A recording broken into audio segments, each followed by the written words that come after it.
So what we're going to do is we're going to use a notate. We're going to come up with a notation for those areas, and then we're going to use the antiderivatives to help figure out what those are. Okay? And the notation is going to be very similar because they're so closely related to each other. It's going to have one slight difference to it, but other than that, they'll be the same. Okay. So if we look at, say, the right-hand rule, I'm going to work with the right-hand rule just because it goes from 1 to n. Instead of starting at 0, everything's off by 1 on the left-hand rule. But these two limits will end up being the same. One of them just comes at it from this side, the other one comes at it from that side. I'm just going to work with the right-hand rule just because it's easier to do this. But in practice, it's not going to matter which one we use. Okay. So our R sub n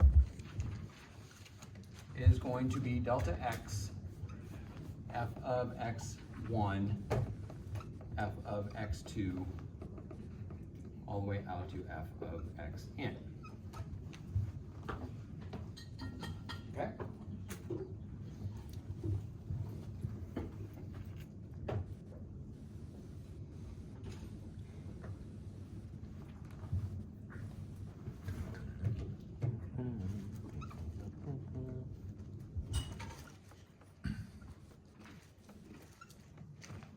Okay.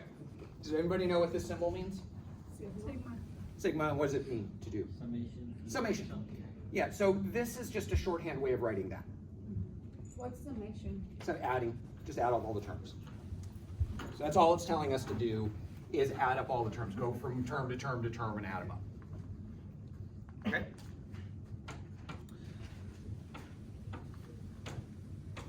Now, the actual area, what we really want is we want to take the number of rectangles off to infinity. We want to have millions and millions and millions of little tiny rectangles.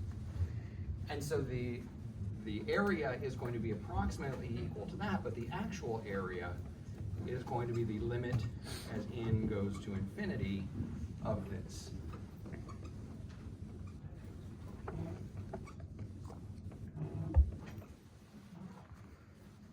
Okay?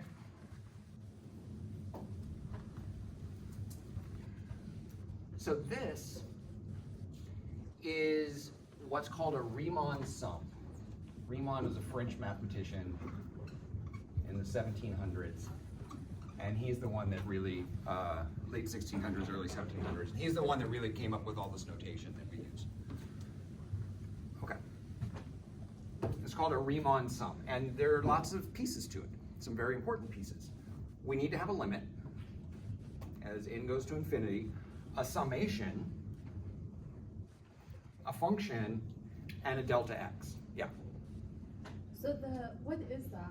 The right under the sigma, right there. The I equals, this is telling us start at term number 1 and end at term number n. So it's just I equals 1 to n. So it's the numbers that it's these numbers that are underneath here. Okay. So it starts at 1, ends at whatever number we want it to end at. Okay. So this is a Riemann sum, and what a Riemann sum will tell us exactly is the area underneath the curve. Okay, so this is going to equal the area under the curve. So this is the area bounded by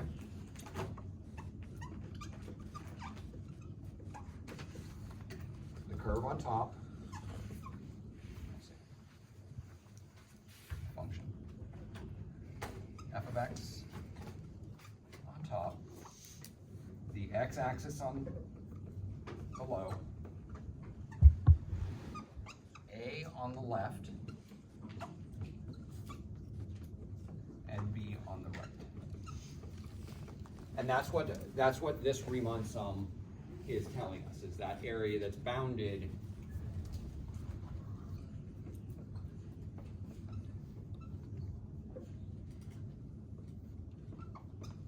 that area. Okay? And delta x is b minus a over n.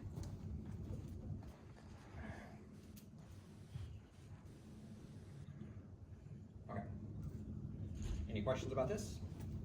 Is everybody okay with the fact that this is going to give us the actual area? Okay. So when we have something in this form, when we have a Riemann sum, and it has four very important pieces: a limit, a sum, a function, and a delta x. When we have these four pieces, what happens is this limit is affecting what's going on here. And we're going to have a notation for this. And this notation just is going to come back to our antiderivative notation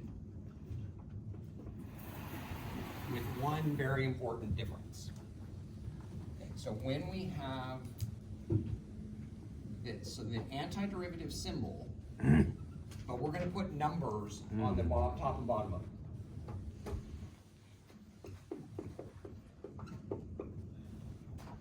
Other than that, it's going to be exactly the same as the antiderivative notation. And what this means, when we see this, what this means is the limit as n goes to infinity, summation I equals 1 to n, f of x sub I, delta x.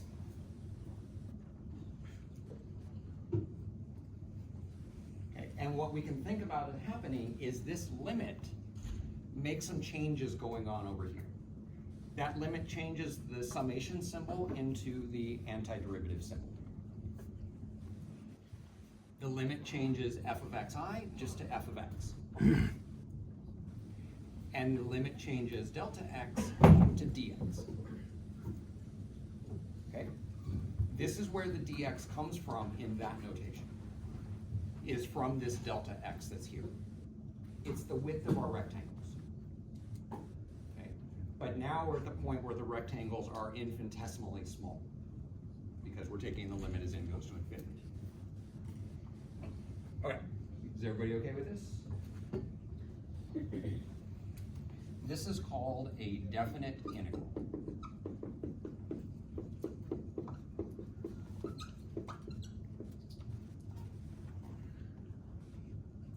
Definite because it has the numbers on there. So it's defined, telling us where we start and where we stop. Okay. This one over here, these are antiderivatives.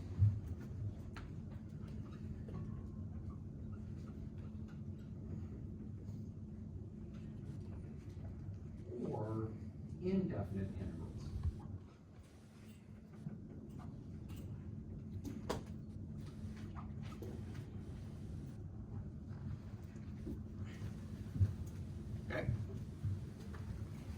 In this class, I'm going to use the word antiderivative quite a bit when I'm talking about those. As I move forward into Calc 2, Calc 3, I tend to stop using the word antiderivative and just call them integrals. And when we say integrals, it could be either one. Just if it has these are called limits of integration. If it has the limits of integration, it's definite integral. If it doesn't, then it's an indefinite integral. Okay? And this is an area. This is going to evaluate to a number. So there's not going to be a plus c at the end because it wouldn't make any sense to, what's the area underneath this curve to say 40 plus some unknown number? Well, that wouldn't make any sense because it doesn't do me any good if I have some unknown number added to it. This is not going to have a plus c at the end of it. Those do have a plus c, and the answer over there are functions. Indefinite integrals are antiderivatives, the answer is a function. For these definite integrals, the answer is going to be a number. Okay? Okay, and definite integrals tell us area under the curve. But now we're going to run into a problem. What do you think it means if our function looks like this?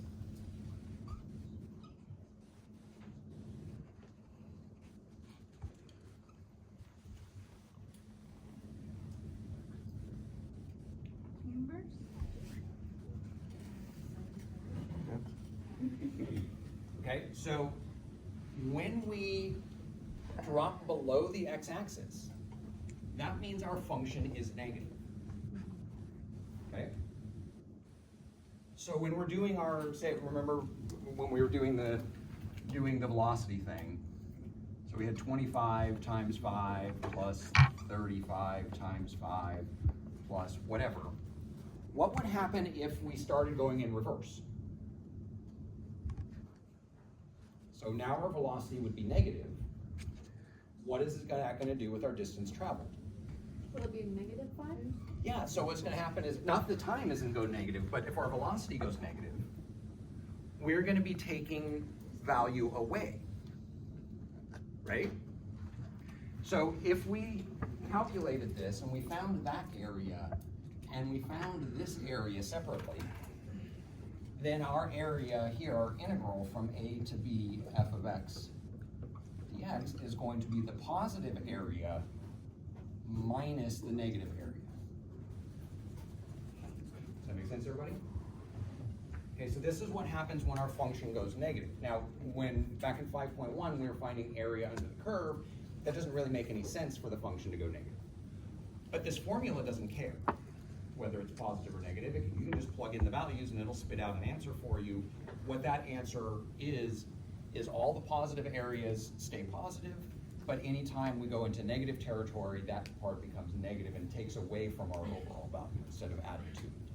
Does that make sense, everybody? Okay. And so, so that's what's going on here. And that's our notation that we're going to use for it.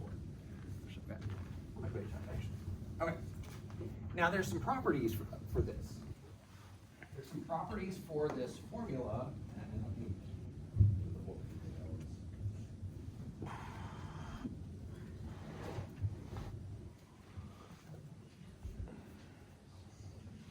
Okay, so these properties are going to be useful for us when we're evaluating.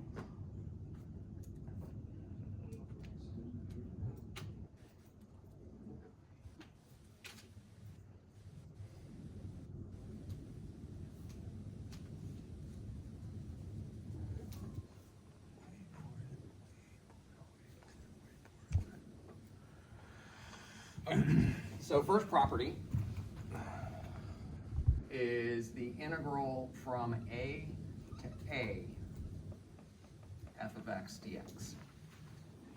If both of our endpoints are the same, so a and b are actually the same point here, what is this answer going to be? What's the area going to be if we don't have any width? 0. So this is going to be 0. Anytime we ever see the two endpoints on this the same, that answer is always going to be 0.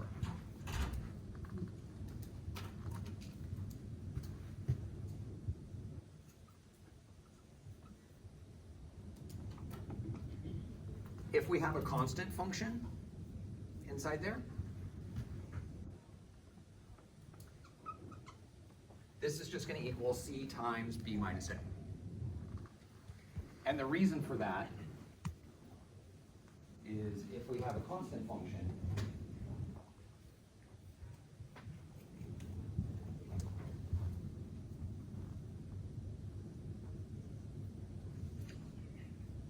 then our entire region is a rectangle, and the height is c, and the width is b minus a. And so the area of that rectangle is c times b minus a.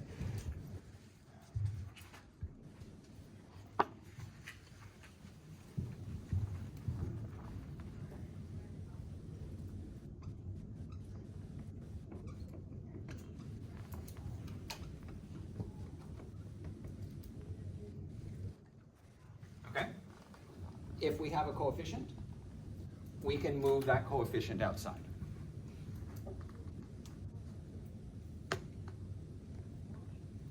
How is it being moved outside? So coming back here, if we just took this area and multiplied the function by something, it would just raise the bar up to, I'm going to say we multiplied by 3, it would just raise everything up by 3, and so it's just going to triple the area. So if we think of these as areas, then multiplying the function, it just stretches it in this way, and it's just going to scale the whole thing by that factor. So, well, it's just going to scale the area by that same factor. Okay? Now, this is exactly the same property we had for these guys.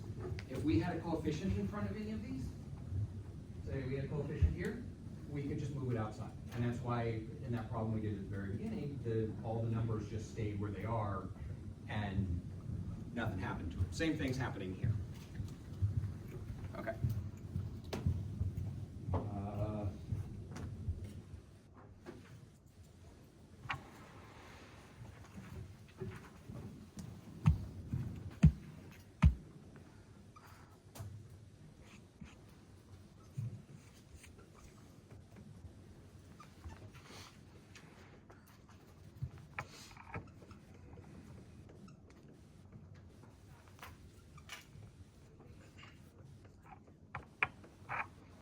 With addition and subtraction, adding or subtracting, doesn't matter either way, we can split it up like this. And the reason for that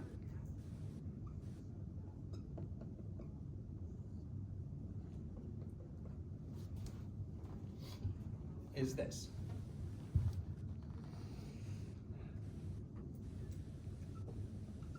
Okay. So on the left side, this is telling us the height of our function is the height here, f of x minus g of x. Okay, and the width is going this way. So this one on this side, let's call this area A1. This is A1. Okay. Here, let's call this A2. This one is A2, because the integral of g of x is going to give us the area underneath g of x, right? But what's the area under f of x? So from f all the way down to the axis, what's the total area there? Double. It's both of them. Okay? But if we take that area and subtract that area, we're going to get this area. So that's why this is true. Okay, is everybody okay with that? Okay. Oh. Sorry. It's okay. You don't have to worry about it. It's just an explanation of why it's twice. Okay.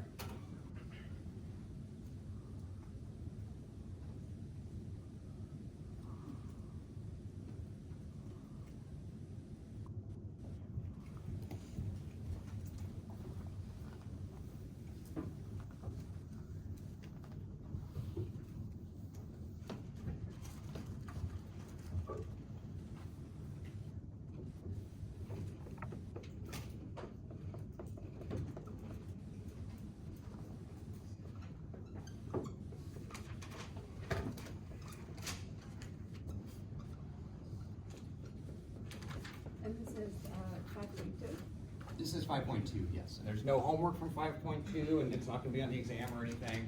But these properties are important that we recognize that we have these. Okay. What we have here is if we have a positive function, then we get a positive answer when we integrate. And the reason for that is because we're staying above the x-axis, we're only doing adding area, we're not taking any area away. If we ever go below the x-axis, then we start taking value away.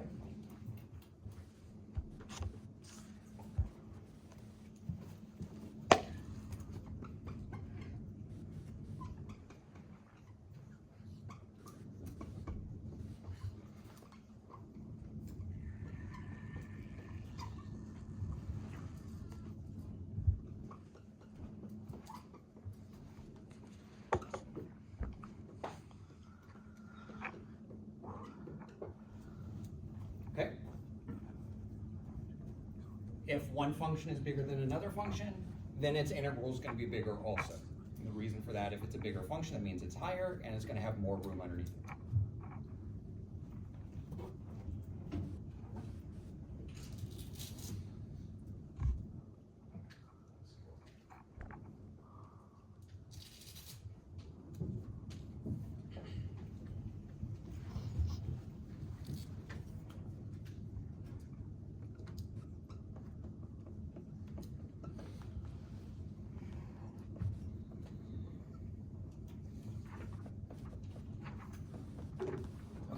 So here's an interesting one.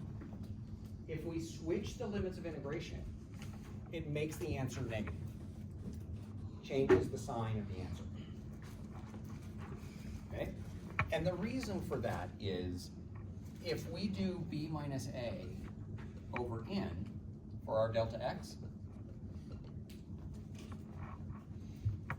but now we switch it, so this one delta x is b minus a over n. But this one is going to be a minus b over n. Because when we calculate our delta x, it's always the top one minus the bottom one. Okay? And what we're thinking here, we kind of, in practice, what this entails is normally we find our area from left to right. When we switch the limits of integration, now we're going from right to left. We're going backwards. But because this delta x switches, then the whole formula is just going to pick up a negative sign because this changes signs. A minus b is just the negative of b minus a. So switching the limits of integration causes an extra negative sign to come into play. Does that make sense, everybody? Okay, so you can always switch them if you want to. Typically what we like to have happen is the smaller one on the bottom, the bigger one on top. That's the way that makes the most sense. But if you ever get them backwards, you can always switch them. And sometimes we will. Sometimes we'll do some fancy maneuvering and end up with our endpoints backwards. But our process for evaluating them won't really care. We will be able to get the result anyway. So, but if we ever want to, we can always switch the limits of integration, but the price we have to pay is a negative sign. Okay.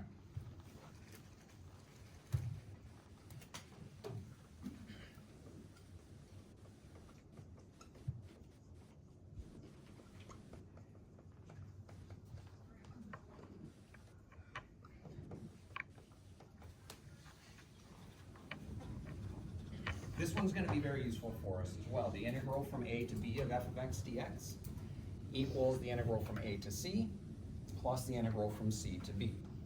And the picture of what's going on here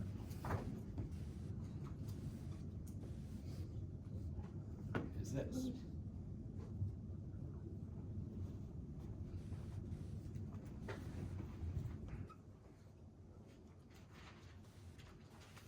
Okay? So here we have a to c is a1,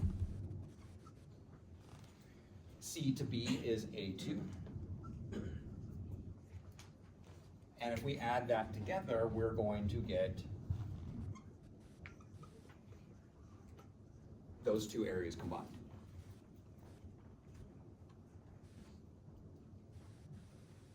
Okay.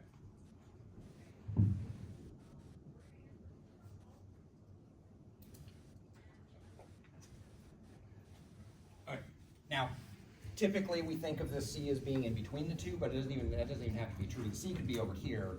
And then what would happen is we would get a very large, too big of an area when we go from A to C.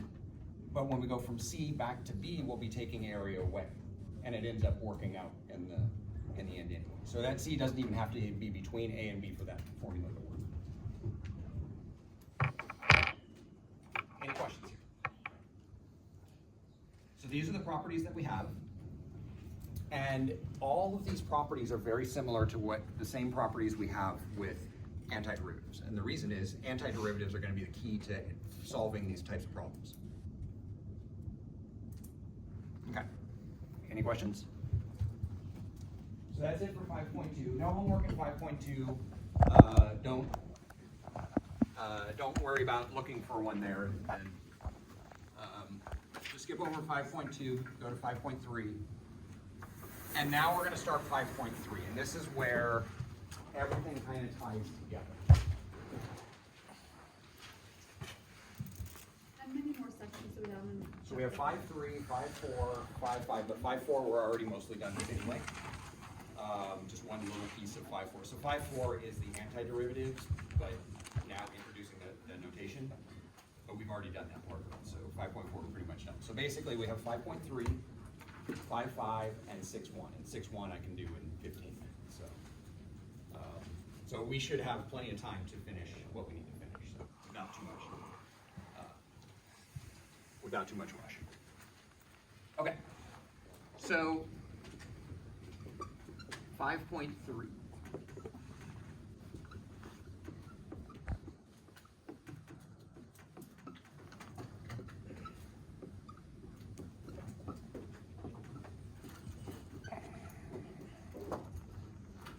Fundamental theorem of calculus.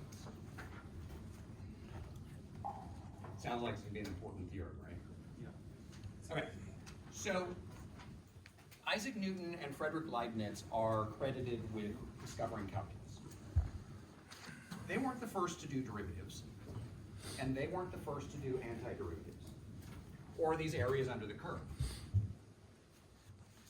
Those were done by Fermat 60 years earlier. Okay? What they did was they brought the two concepts together, that derivatives and these areas under the curve are opposites of each other. And that's the fundamental theorem of calculus. That is what they discovered that gave them credit for discovering calculus. It wasn't derivatives, it wasn't area under the curve, it's the connection between them is what was important. Okay, and what the fundamental theorem of calculus says, and this is how we're going to evaluate these areas. If f of x is continuous on AB and g of x is any antiderivative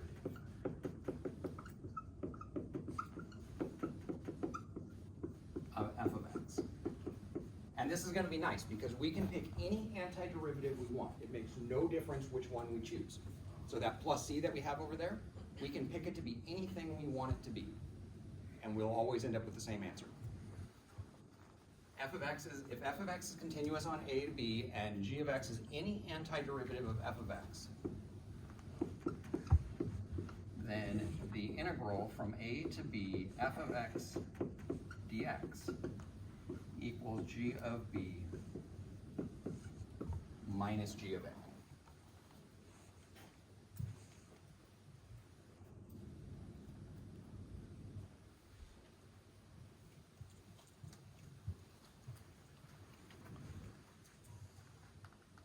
Okay. So what this is saying, step one,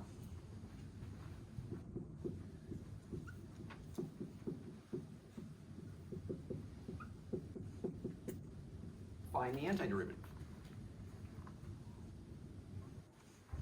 And we can have any antiderivative we want, so we have complete freedom to choose this c to be whatever we want it to be. For this theorem, is saying that we can choose any antiderivative. What would be a good choice for that c? What would be an easy choice? Even easier. Zero. Because if it's zero, then it's just not there. So you don't have to choose it to be zero, but why would you ever choose anything different? Why would we even have to worry about that? Why would we want to worry about that c? So we're just going to make c equal 0 and just ignore it for these problems because we don't need it for this part of it. Okay, 2.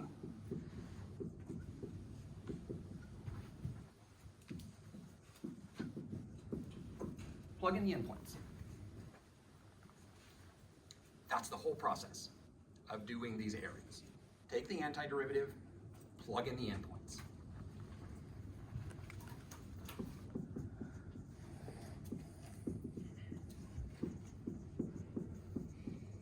The one thing that is really, really important that you get straight is it's always the top one minus the bottom one.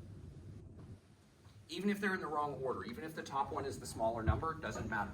You plug that one in first. Whatever's on top gets plugged in first, whatever's on the bottom gets plugged in second. Okay. Any questions about this?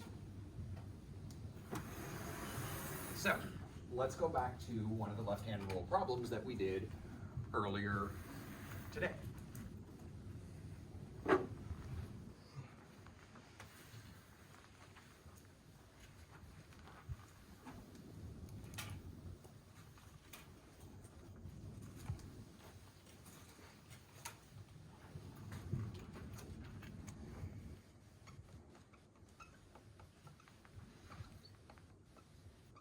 So the first left-hand rule, right-hand rule problem we had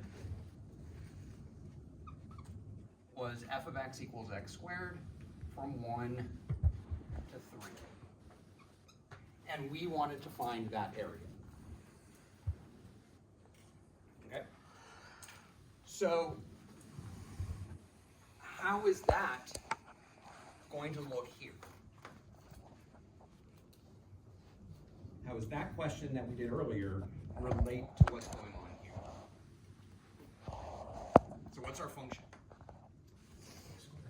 X squared is our function. Okay. What's our A and B? B is 3, A is 1. So this area, and this isn't even an approximation, this is going to be exact. This is going to give us the exact answer here. This is going to be the integral from 1 to 3 of x squared dx. This is what we get when we take the limit as n goes to infinity. Okay? Okay. Now, is that a continuous function? X squared, is that continuous? Yes. Yes. So the fundamental theorem of calculus is going to apply. These two steps, that's the fundamental theorem of calculus. So what do we do first? Antiderivative. Okay, and so here's how this works. Since this is a two-step process, we don't want to lose our endpoints halfway through. We need to have a way to denote we've done the antiderivative part of it, but we have not yet plugged in our endpoints. Okay, and this is how this notation is going to work. So what's the antiderivative of x squared? X cubed over 3 X cubed over 3. plus Now it'd be plus c, but what are we going to use for c? 0. We're going to use 0 for c, so we don't even need it. And I'll show you why we don't need it here in a second. Okay, so any antiderivative c is 0, so this will work. And then what we're going to do is we can't leave the integral symbol here because we've already done the integration part of it, the antiderivative part of it. But we still need a way to denote that, and what happens is it moves to a vertical line at the end labeled with the endpoints.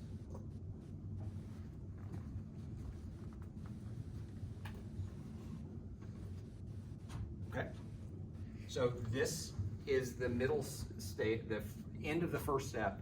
We've done the antiderivative, but we still have the endpoints to deal with. And this is just the notation. We'll do this lots of times. You get used to it pretty quickly. It's not that. So this is no different than what we were doing before. We just take we add 1 to the exponent and divide by its same exponent. Yeah, that's exactly what we're doing over there. Okay, so what is that line again? That line is just telling me that I've done the antiderivative part of it, done step 1, Yeah. but I haven't plugged in the endpoints yet. I see. Okay. Now what do we do? Like Plug in the endpoints. Top one minus the bottom one. So the 3 is going to get plugged in first. So 3 cubed over 3 minus 1 cubed over 3.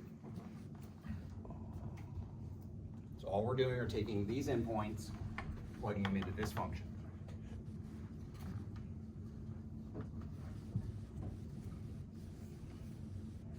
Why is it a minus? Is it because? That's what the theorem says. It's a minus. It's g of b minus g of a.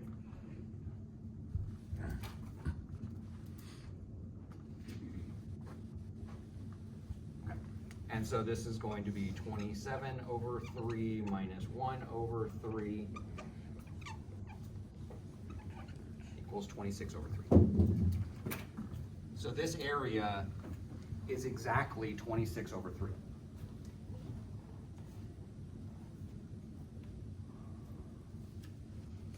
Okay.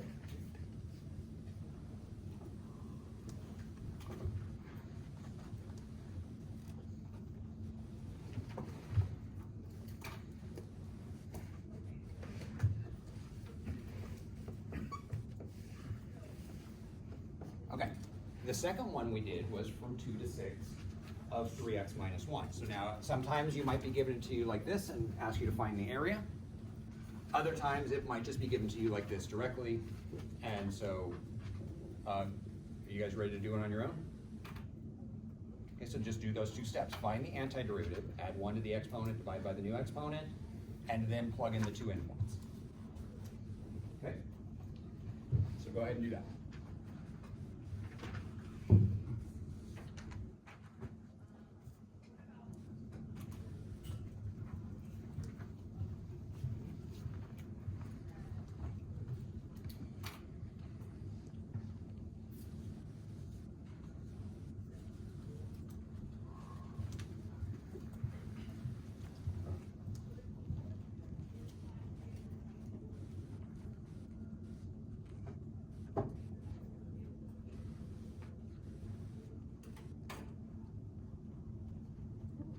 Yes? We're doing the antiderivative here. This stays the same, right?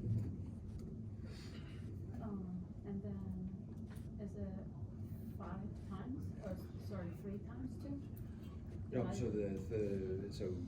the 3 stays. The exponent goes by 1, Yeah. divided by the new exponent. That's exact, that's it. That's all of the Oh, first term.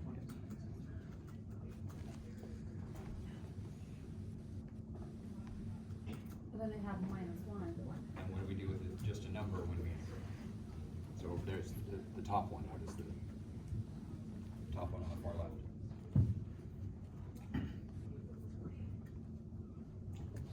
Plus. So what do we do with the constant when we integrate? It just adds an x to it. So anytime you have a number free floating number, just add an x to it, or whatever the variable is. So, yeah, right, because that was, if it was a derivative, then just the 1 would go. It would go away. And then x. Now we're going the opposite direction.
Okay, so what's the antiderivative of 3x?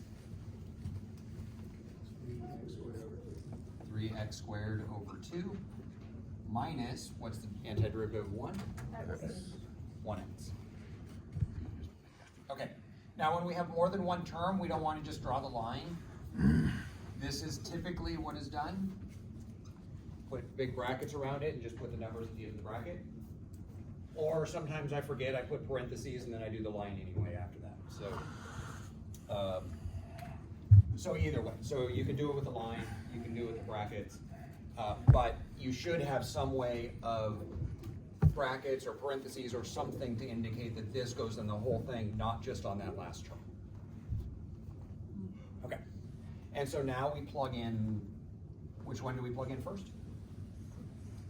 6. So this is going to be 3 times 6 squared over 2 minus 6. Now we're plugging it into both of them.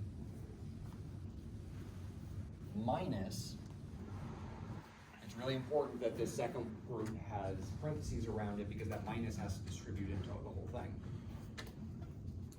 3 times 2 squared over 2 minus 2.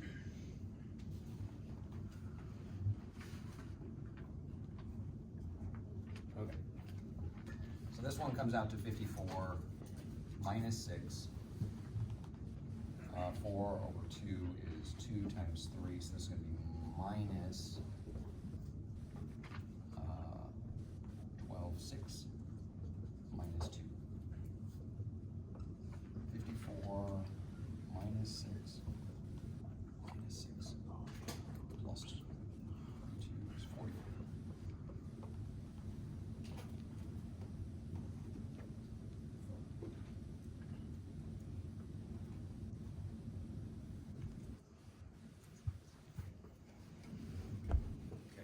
most common mistake I see here is messing up distributing that minus through the whole thing. So be careful with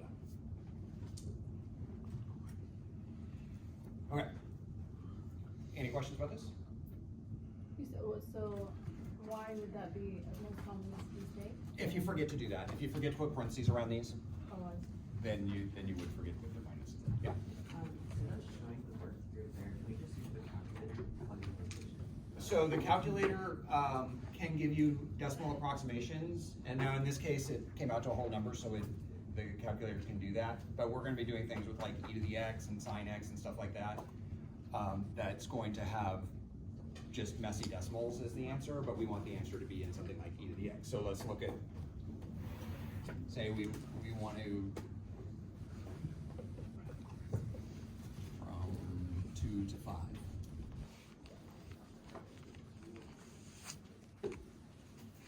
Okay, so go ahead and do this one. Find the antiderivative and then plug in the endpoints.